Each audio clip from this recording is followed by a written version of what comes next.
ഔസേപ്പച്ചൻ സാറിൻ്റെ ഒരേ കടലിലെ ബോംബെ ജയശ്രീ പാടിയിട്ടുള്ള പ്രണയസന്ധി ഒരു വെൻ സൂര്യൻ്റെ അതിൽ വാർ തിങ്കൾ എന്ന് പാടുന്ന സമയത്ത് അവരുടെ ഒരു ഹസ്കി വോയിസ് വരുന്നുണ്ട്. എനിക്ക് ഈ വോയിസുമായിട്ട് ഭയങ്കര സിമിലർ ആയിട്ട് തോന്നിയിട്ടുണ്ട്. സിതാരയുടെ വോയിസ് ചില സമയത്തൊക്കെ നമുക്ക് തോന്നും അനുരാധയുടെ വോയിസുമായിട്ട് ഭയങ്കര സിമിലർ ആണെന്ന് തോന്നും. ചിലർക്കൊക്കെ ഒരുപക്ഷെ ചിത്രചേച്ചിക്ക് ശേഷം ഏറ്റവും കൂടുതൽ സ്നേഹമുള്ള ക്യൂട്ടായിട്ടുള്ള സ്വീറ്റ് ആയിട്ടുള്ള ഒരാളാണ് സിത്താര. അപ്പോൾ സിത്താര ശരിക്കും ആരാണെന്ന് ഞാൻ കണ്ടെത്താൻ ശ്രമിക്കുന്നുണ്ട്. പക്ഷേ ഈ ഇത്രയൊക്കെ അഭിപ്രായം ഒരുപക്ഷെ ഉണ്ടാക്കുന്നത് എപ്പോഴും ഇങ്ങനെ ചിരിച്ചുകൊണ്ട് ഭയങ്കര രസമായിട്ട് ആളുകളോട് പറയുകയാണ്, സംവദിക്കുകയാണ്. അതുകൊണ്ടായിരിക്കുമോ ഇത്രയും ആക്സെപ്റ്റൻസ് ഉള്ളത്? എനിക്ക് അറിഞ്ഞൂടാ. അത് വളരെ ഈ ചോദ്യത്തിൻ്റെ ഒക്കെ ഉത്തരങ്ങൾ പറഞ്ഞത് ഒരു മറുവശത്തു നിന്നുള്ള പറച്ചിലുകളാണല്ലോ. ഇപ്പം ശബ്ദത്തിനെ കുറിച്ച് പറയുകയാണെങ്കിൽ എവിടേക്കോ ഇപ്പോൾ പല പാട്ടുകാരുടെയും വോയിസ് രജിസ്റ്ററിലൊക്കെ സമാനമായിട്ടുള്ള ഇടങ്ങൾ വരുമ്പോഴായിരിക്കും അത്തരത്തിലുള്ള സാമ്യങ്ങൾ തോന്നുന്നുണ്ടായിരിക്കുക.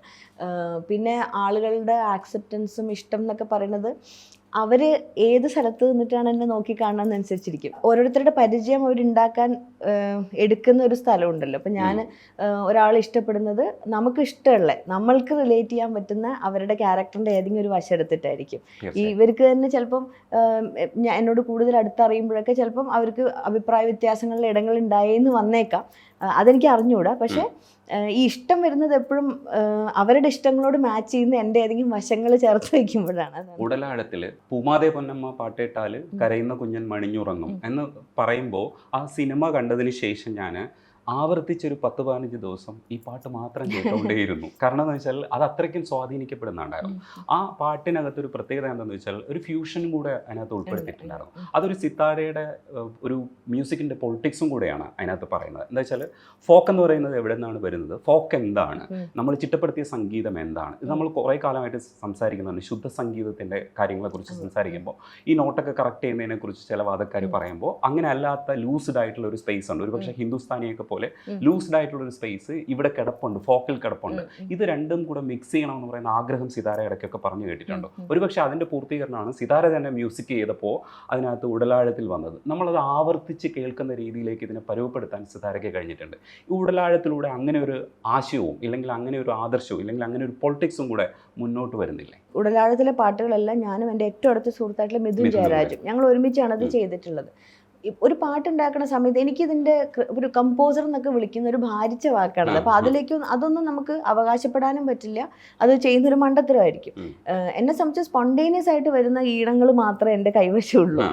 ഇപ്പോൾ ഈ ഫോക്കിൻ്റെ കാര്യം ചോദിച്ചപ്പോൾ തന്നെ എൻ്റെ ഉസ്താജി ഗുരുജി ഇങ്ങനെ പറയാറുണ്ട്, റിഫൈൻഡ് ക്ലാസിക്കൽ എന്ന് പറഞ്ഞ് കേൾക്കുന്ന ഇതിനൊക്കെ ഒരു റൂട്ടുണ്ട്, നമ്മളുടെ പ്രിമിറ്റീവ് ആയിട്ടുള്ളൊരു റൂട്ടുണ്ട്.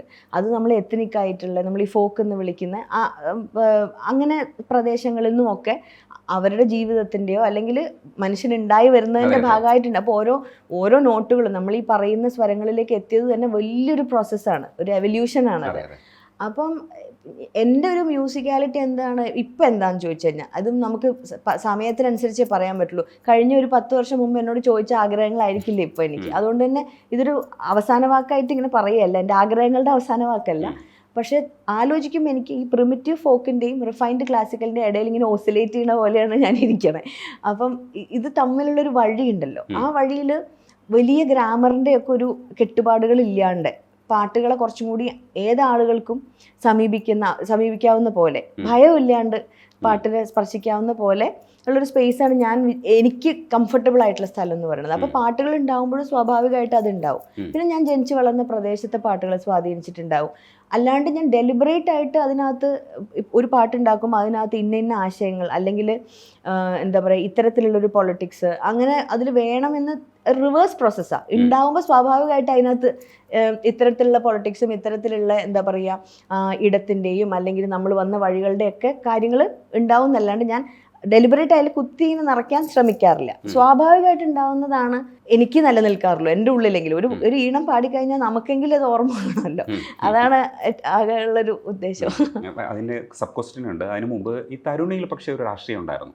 വിഗ്രഹമല്ല, ഒരു സാധാരണ പെണ്ണാണ്, മനുജയാണ് എന്ന് പറയുന്ന സ്ഥലത്ത് നമ്മൾ കൃത്യമായ രാഷ്ട്രീയമുണ്ട്. വി കെ ഹരിനാരായണൻ എഴുതുമ്പോഴും സിതാരയാണല്ലോ അതിൻ്റെ കൂട്ടത്തിൽ നിന്നിട്ട് അത് എഴുതാൻ പ്രേരിപ്പിക്കുന്നത്. അപ്പോൾ സിതാരയുടെ ഒരു രാഷ്ട്രീയം കൃത്യമായിട്ട് പറയാൻ പറ്റിയ ഒരു പാട്ടായിട്ടാണ് എനിക്ക് തരുണി തോന്നിയിട്ടുള്ളത്. തരുണിയുടെ മുമ്പോട്ട് വയ്ക്കുന്ന രാഷ്ട്രീയ അവസ്ഥയുണ്ട്. ഇത് ഒരുപക്ഷെ സിത്താര അത് പറയുന്ന സമയത്ത് ആക്സെപ്റ്റൻസ് കൂടുതലാണ്. എനിക്കൊരു പക്ഷേ ചില സമയത്ത് അത്ഭുതം തോന്നാറുണ്ട്. ഇത് ചില സ്ഥലത്തൊക്കെ പറയുമ്പോൾ ഇതെന്തുകൊണ്ട് ആക്സെപ്റ്റ് ചെയ്യുന്നില്ല, പക്ഷേ അത് കലയുടെ ഒരു സന്തോഷവും കൂടിയാണ്. അവിടെ രാഷ്ട്രീയം പറയുന്ന സിത്താര ഇപ്പോൾ ശരിക്കും നിലപാടുണ്ട് എന്നാണ് അർത്ഥം. നിലപാടുകൾ എപ്പോഴും അങ്ങനെ വരാൻ സാധ്യതയില്ലേ അങ്ങനെയാണെങ്കിൽ? സോ ഇപ്പോൾ ഈ നമ്മൾ തന്നെ ഇപ്പം നമ്മളുടെ ഈ ചർച്ചയുടെ ഇടയിൽ ഒന്നിലധികം തവണ രാഷ്ട്രീയം എന്ന വാക്ക് ഉപയോഗിക്കുമ്പം ഇതിൻ്റെ പ്രശ്നം എന്ന് വെച്ചാൽ കേൾവിക്കാരിൽ പലരും ഇതിന് ഈ കക്ഷി രാഷ്ട്രീയമായിട്ട് തെറ്റിദ്ധരിക്കുന്നു എന്നുള്ളതാണ്. അല്ലാണ്ട് നമ്മളുടെ വസ്ത്രത്തിൻ്റെ പൊളിറ്റിക്സ്, ഭക്ഷണത്തിൻ്റെ പൊളിറ്റിക്സ് എന്ന് പറഞ്ഞാൽ ആ ഒരു അർത്ഥത്തിലല്ല പലരും കേൾക്കുക. ഇപ്പോൾ വാക്ക് കേൾക്കുമ്പോൾ തന്നെ എല്ലാവരും വളരെ കീനായിട്ടോ എന്താ ഇവരുടെ പൊളിറ്റിക്സ് എന്താണെന്ന് അറിഞ്ഞു കളയാമെന്ന് വിചാരിച്ചിരിക്കും. അതല്ല, നമ്മളുടെ നിലപാടുകൾ എന്ന് പറഞ്ഞു കഴിഞ്ഞാൽ കാലാകാലങ്ങളിൽ നമ്മളുടെ ഉള്ളിൽ രൂപപ്പെട്ടതല്ലേ. അത് ഒരു വ്യക്തി അല്ലെങ്കിൽ ഒരു മനുഷ്യൻ അല്ലെങ്കിൽ ഒരു സമൂഹജീവി എന്നുള്ള രീതിയിൽ നമ്മുടെ ചുറ്റുപാടുകളോട്, അത് സഹജീവികളാവട്ടെ, മൃഗങ്ങളാവട്ടെ, ഭൂമിയാവട്ടെ, എല്ലാത്തിനോടുള്ള നമ്മുടെ സമീപനം കൂടി ചേർന്നത്, അതാണ് നമ്മളുടെ രാഷ്ട്രീയം എന്ന് പറയുന്നത്. അപ്പം ആ അർത്ഥത്തിൽ ഇപ്പോൾ ഈ തരുണിയെക്കുറിച്ച് പർട്ടിക്കുലറായിട്ട് പറയാനാണെങ്കിൽ അത് ഉണ്ടായി വന്നൊരു വർക്കാണ്. അതായത് ഇപ്പം ഞാൻ ഡാൻസ് കളിക്കണം എന്ന് ആഗ്രഹിച്ചിരുന്ന എൻ്റെ കൂട്ടുകാരനായിട്ടുള്ള മിഥുൻ ജയരാജും എൻ്റെ ഫാമിലി എല്ലാവരും കുറേ വർഷങ്ങൾക്ക് ശേഷം ഡാൻസ് കളിക്കണം എന്ന് ആഗ്രഹം പറയുക. സ്വാഭാവികമായിട്ടും നമ്മളുടെ മനസ്സിൽ ഡാൻസിന് പറ്റിയൊരു കോമ്പോസിഷനാണ് വരിക.